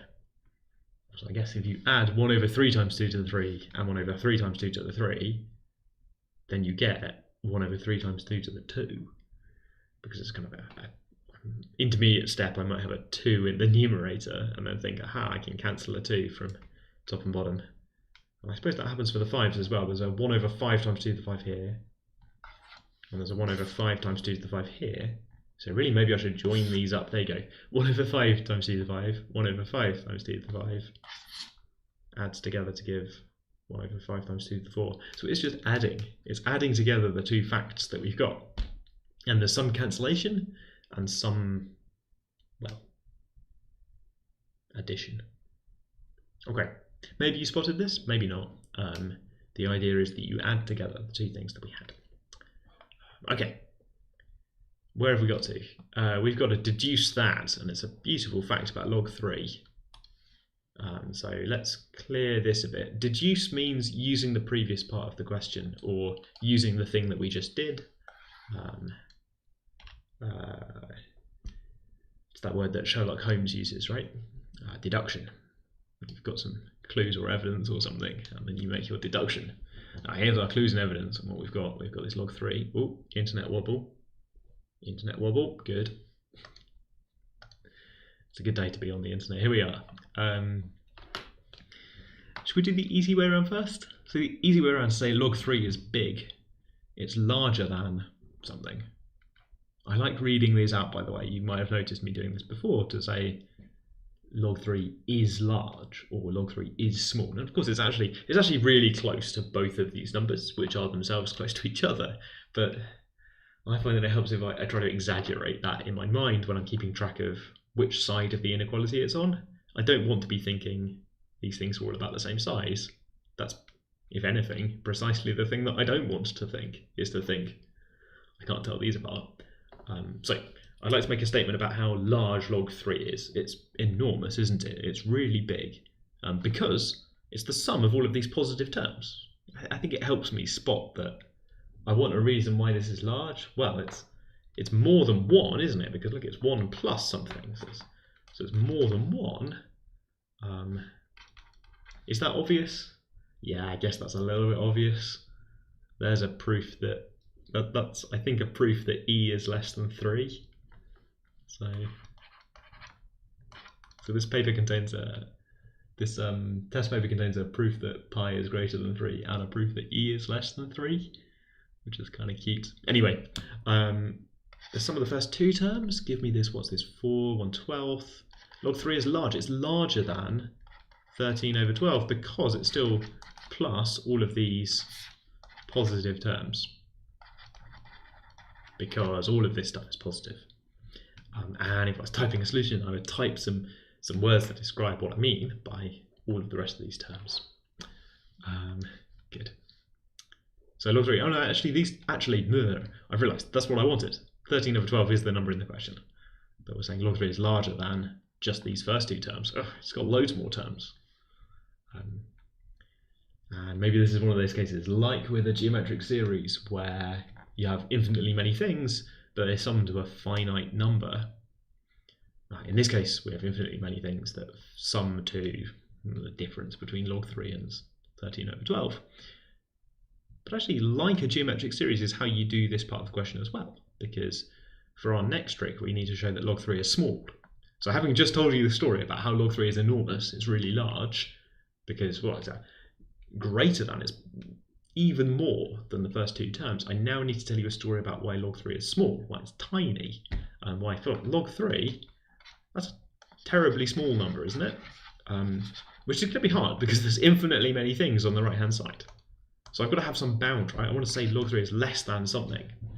The trick that we used before in the previous part where they told us to do this was to replace this with a geometric series. I want to write down a true fact, but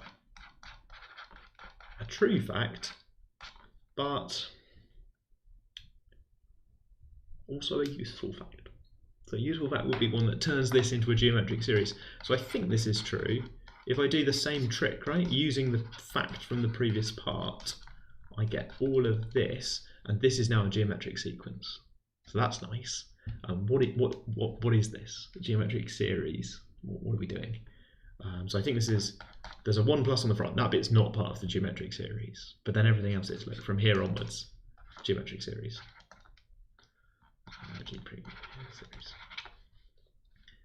With first term 1/3 times 2 squared, and common ratio 1/2. So this is 1/12 times, oh no, 1/2 squared, sorry. It was 1/2 before, now it's 1/2 squared. So this is 1 plus, what's that up there? That's a 12th, and this is 3/4. So we have 1 1/9.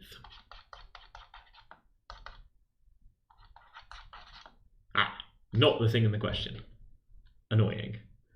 So we have 10/9, which is actually 1 1/9 is a bit larger than 11/10. So the question wants us to say that log 3 is even smaller than that.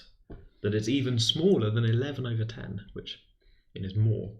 So I think we create a GP, but we've tried that. We used the fact from the previous part, and well, it's returned this true fact that log 3 is less than 10/9, but somehow that's not quite good enough for the question.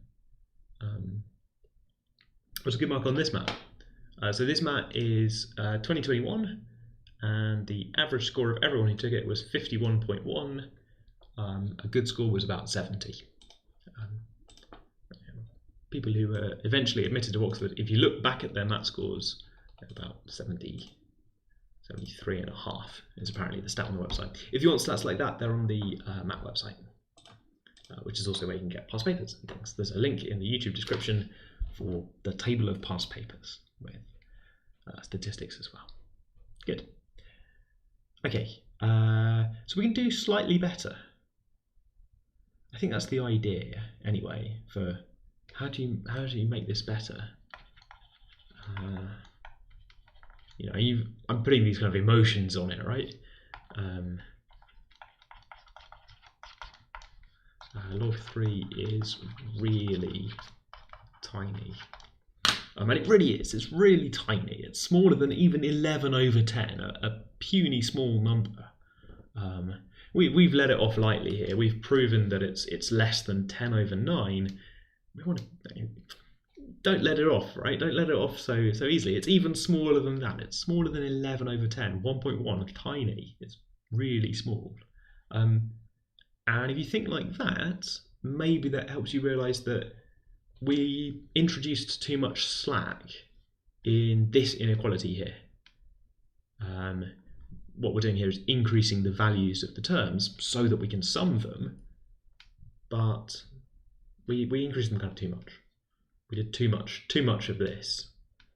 And something we can do that's better is, well, if we only increase the terms a bit, so instead of changing this 7 all the way up to 3, maybe I could just change it to 5 or something, and then it would match the previous term.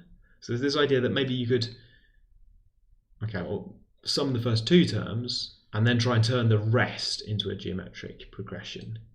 To write down something that log 3 is less than 1 plus 3/2 squared plus, and then keep this one as well. Don't approximate this one. Don't make that one larger, but then start, then start setting up your geometric progression.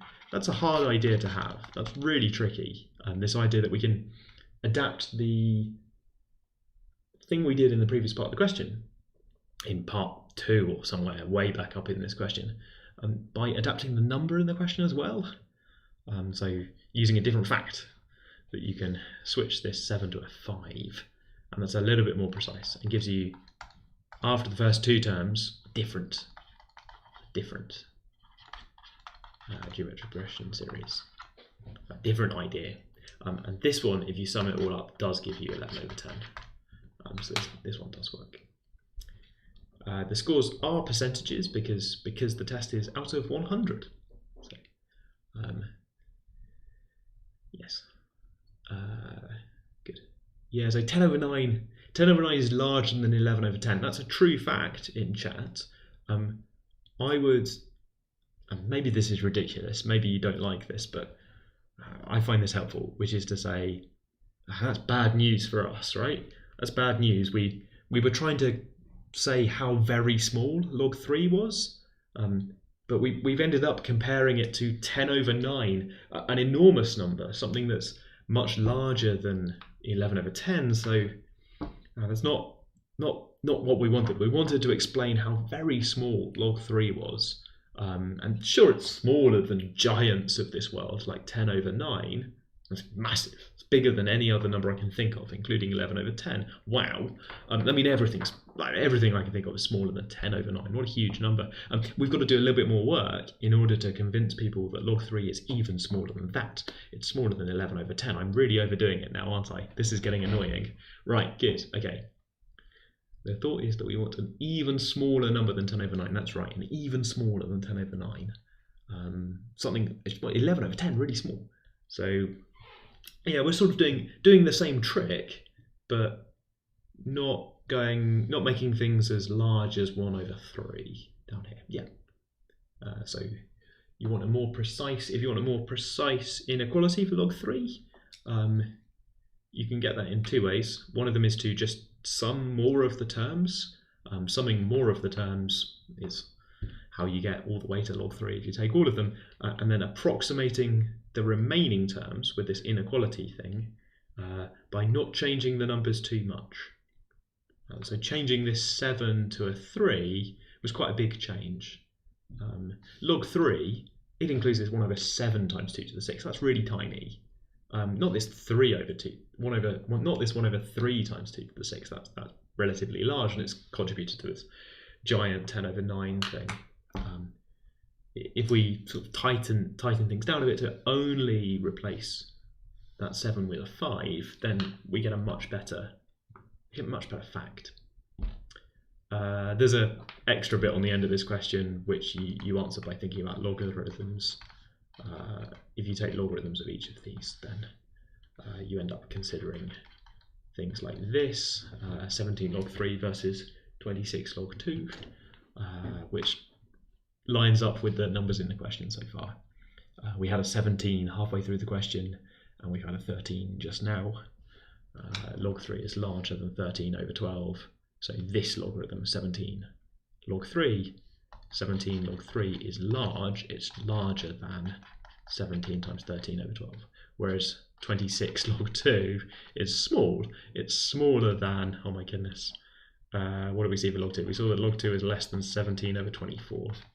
And then these things are the same number. So 26 log 2 is small, 17 log 3 is large. That means that this power is large. Oh, I didn't say it out loud, but I've taken logarithms of both those things. I took logarithms of both of them because the question is about logarithms. Oops, didn't say it. Yeah, there we go. 1 plus a 12th. Because in the new version down here, I haven't approximated this term at all, which is nice. 1 plus 1 12th. I suppose I didn't. Forget I said that. That's not helpful. In the next one, I haven't approximated this term at all. And then there's geometric progression. There's a bit of maths needed. 2, 4, 8, 16. This is a 90th. 1 over 90 over 1 minus 1 over 4.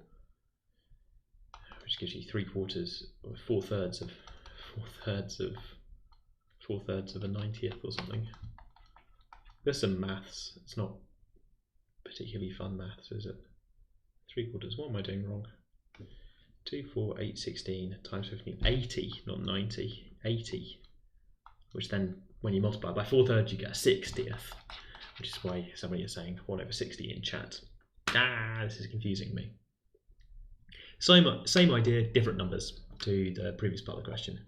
I'm sort of wrapping it up because I want to go and do some multiple choice questions instead. Because I said I would. I also said I would turn back on the poll. Good. Okay, that's what's going on with this question. There is a web solution for this. I mean, there's a web solution for all of the past papers back to 2007 on the MAT website. So you can read the kind of properly laid out. Look at my handwriting; it's awful. But you can read the kind of proper layout of that. But when you read it, I think that the thing that you don't get is the kind of mental narrative that I find helpful to keep track in my head of which things are huge and which things are tiny, or which things we're trying to prove are tiny numbers. How you might be disappointed with a giant number halfway through. I think the solution online doesn't talk about this bit at all, even though I think everyone who tries this question does do this calculation for this part, if they get that far and have the idea that it's related to the previous thing. I think everyone does this calculation, but annoyingly, it's not close enough. Right. How long each question should take on the new maths? How much time you should give to multiple choice? It's completely up to you. There is a timer overall on the test, but you can go forwards and backwards, so you can spend as long as you like. Back of the envelope calculations suggest something like 25 minutes on a long question, but that's a back of the envelope calculation. That's me thinking about how many marks there are and how many minutes there are. It works out as about 25 minutes, but everyone's different, and the questions are all different from each other, so that kind of thinking is back of the envelope, not really there. Okay, I never know. On the live stream, sometimes it takes me way more than 25 minutes, sometimes less. I have the disadvantage that I'm also talking to chat at the same time, and I'm also maybe doing things twice or explaining them or working through it. I have the advantage that I've done the questions before. So swings and roundabouts. Yeah, Sophie's got the number. It's about 1.5 minutes per mark. That's based on the assumption that if you arrive at the test, you start the test, and then you score marks at a constant rate until the moment the test ends, and you get 100% full marks, then if you did that at a constant rate, you would be scoring 1 mark every 90 seconds, which is a weird thing to think about, really, especially because it's very hard to score 1 mark. You can't really score marks at a continuous rate. That's not how any of this works. Good, okay. Disclaimers aside, I think there were some votes for 1C, so we're going to do a little bit of short question while I'm going to check. There's the vote. Let's reset it, I think, actually. Let's reset it and we'll do some voting and also do some maths. I'm going to go a bit quick fire. I think I've talked for too long about long questions, so we're going to do some quick maths. It's a new section of the show where I try to shut up and calculate. Here we go. We've got tangents at these points, so we need to know the derivative. The derivative of this exponential curve, though, that's just exponential. So we've got the tangent with gradient e to the p. It's not going well, is it, in terms of shutting up and calculate for the first tangent, and we've got this for the other tangent, the gradient being e to the q and the value being e to the q. These tangents cross the x-axis when y is 0, so that gives me something to rearrange for x. When y is 0 at x is, and then this is going to be p minus 1, I think, because if I put in p minus 1, I get minus 1, the e to the p doesn't matter, and this one has y is 0 at x is q minus 1. And these have got names. These values are called a and b.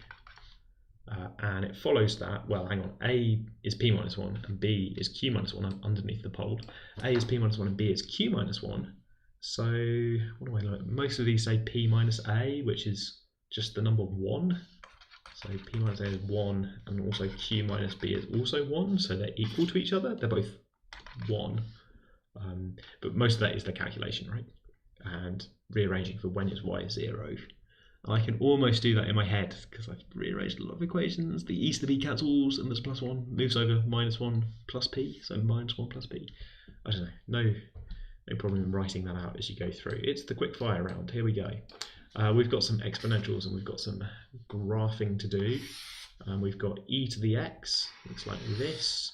We've got 1 minus e to the x, which looks like this. Now, where's this going to go? This is going to go through here. It's going to go through the origin because e to the 0 is 1, and then it's going to go down like this. And the y-axis, wow, where is that? So the y-axis is here. The curves, this is not this big bit, is it? It's this bit on the left. So I could do that by integrating the top curve and integrating the lower curve and subtracting, because that will give me total area minus that purple area. Another way to say that is that it's the integral of the difference between these things. So you could integrate e to the x minus 1 minus e to the x. Or you could combine those things together, right? You could do the difference between the two curves. What are my limits? I suppose my limits are where are they equal? Where is this point here? And they're equal when this happens.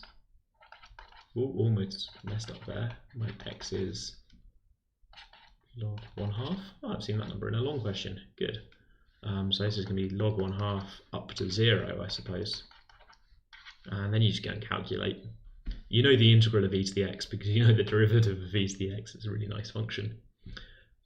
So you can go and work that one out like that. I can't remember which one it is. I think it might be 1 minus log 2. Anyway, you've got to get the limits the right way around. Areas are positive. Good, there's voting going on for G and J. So we're going to look at those. Here's G. G asks us to sum these sine squared values. You might have some thoughts when you first see them. I think for me, one of the first things that I think is that Sine squared of 90?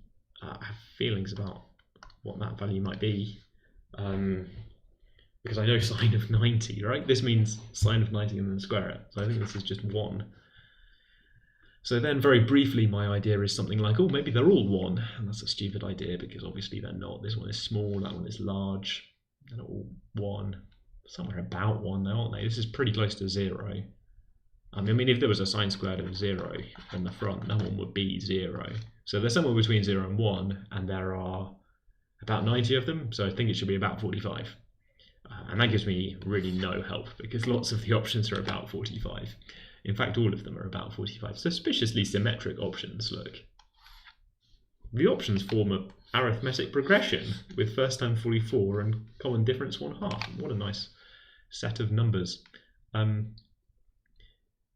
I think the next thing I want to interact with is something like sine squared 1. Wow, sine squared 1 degree. It's so weird, right? What can I do with that? And after a while, maybe I remember that this is 1 minus cos squared of 1 degree, because that's how sine squared works. And then maybe I remember that cos of 1 degree, I have strong feelings about cos of 1 degree, don't I? Cos of 1 degree is the same thing as sine of 89 degrees. So I think this is 1 minus sine squared 89 degrees. And it's going to cancel with that sine squared 89. We're leaving a 1 behind. So it's going to be these pairs are going to cancel.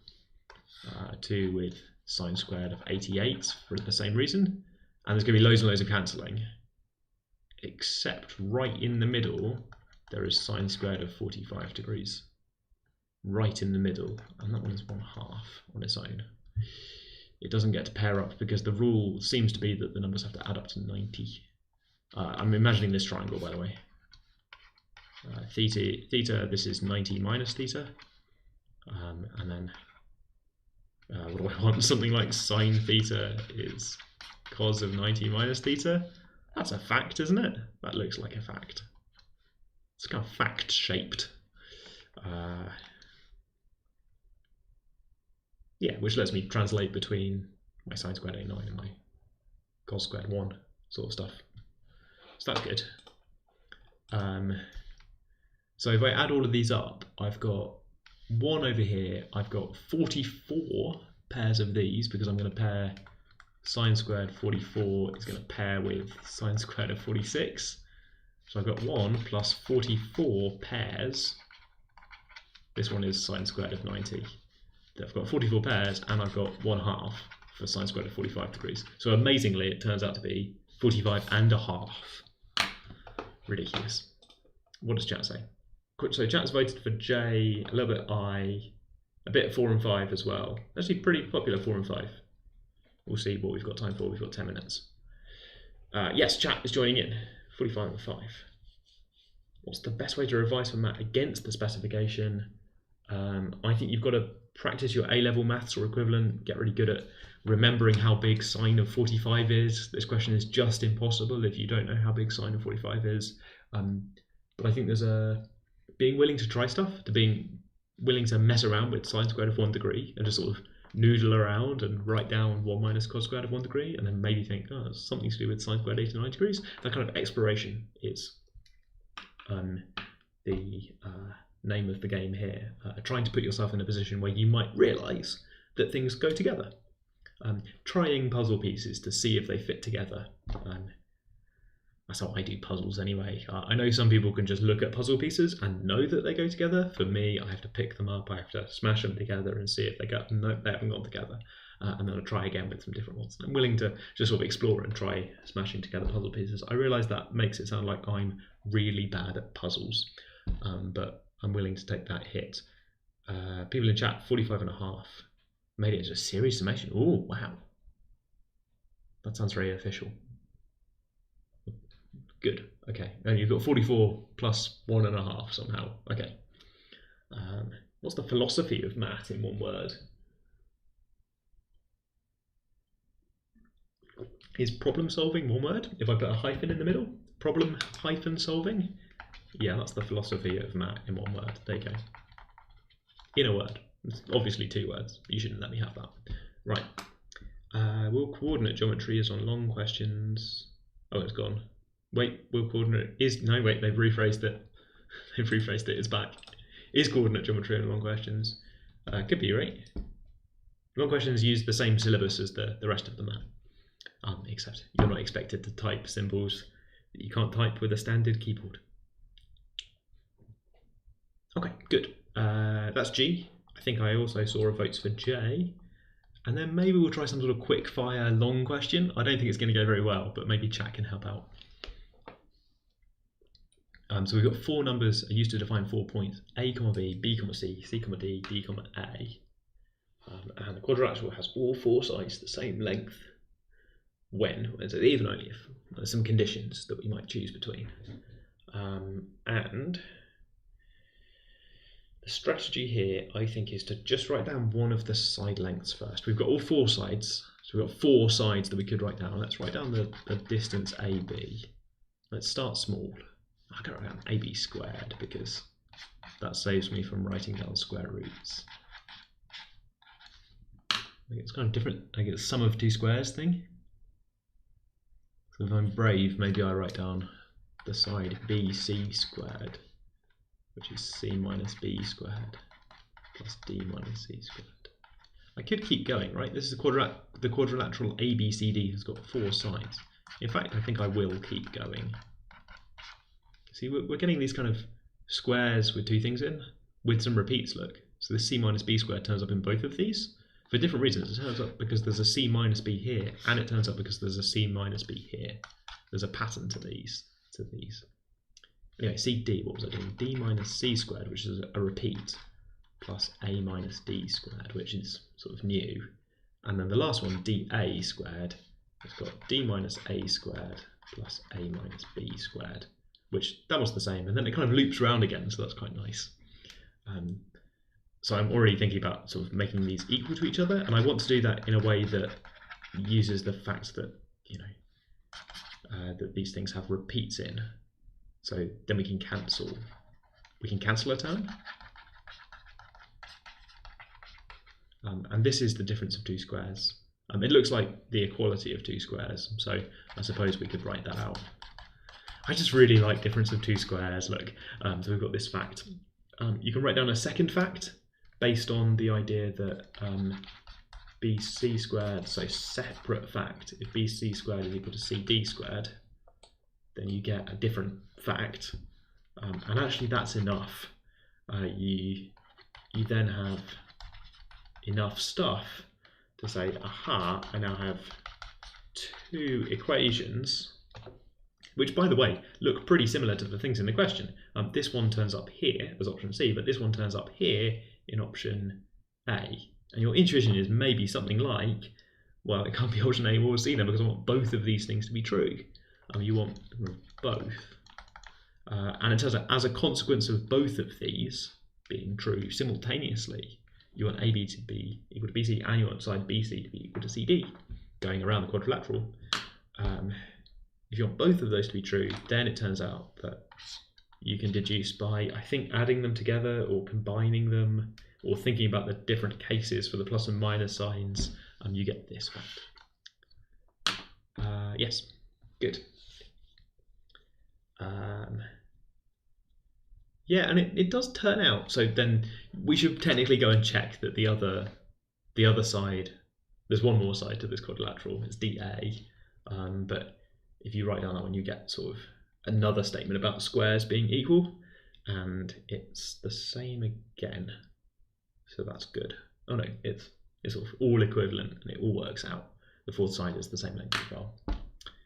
Yes, yeah, so this is the fact that if A minus B plus C minus D is 0, then this quadrilateral has all 4 sides the same length, which doesn't mean it's a square, except it is a square, and that's an unusual thing to say, I know. We don't know it's a square yet, we just know that it's got 4 sides the same length. It turns out that all of the internal angles are 90 degrees. So there's something to check, that the quadrilateral is in fact a square in that case. If you have those 4 points with the additional constraint that A minus B plus C minus D is equal to 0, or said differently, that a plus c is b plus d, then you get a square. It's rather nice. Let's do questions, I think. We've only got 5 minutes on the clock, and that's definitely not enough time to talk about a long question. I'm going to make the plot, I think. There's a plot for this. So I'll answer your questions quickly in chat. What's going on then? So we've got a point there, we've got B plus C. What's the ideal 3-week plan to ace the MAT? I think I've been averaging around 60, but I've been told 70 is the goal for. Well, 70 is a good mark. The goal is 100, right? You want lots of marks. So here are my 4 points. Oh, I can move them around. Desmos is great. Here are my 4 points. And at the moment I've got sliders for all 4 of these. I think if I were you, in the last 3 weeks here, leading up to MAT, I'd be looking at past papers, which is what we're doing on the live stream, of course. And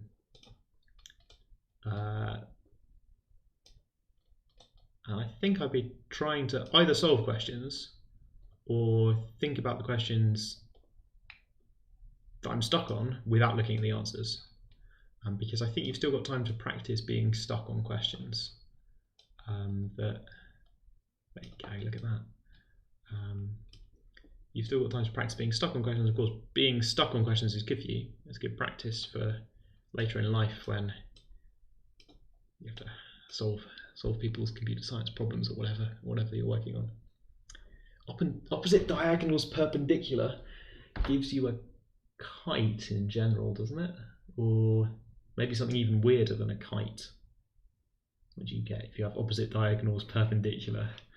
Oh gosh, I mean it's a square, so all of these things are true, but maybe not necessarily true, if you get what I mean. Of course you don't get what I mean, I just said something very, very vague. It's not enough to just check that a shape's got perpendicular diagonals if you're trying to prove that it has all 4 sides the same length, because, oh my goodness, it could be so many other things. That's a more precise statement, there you go.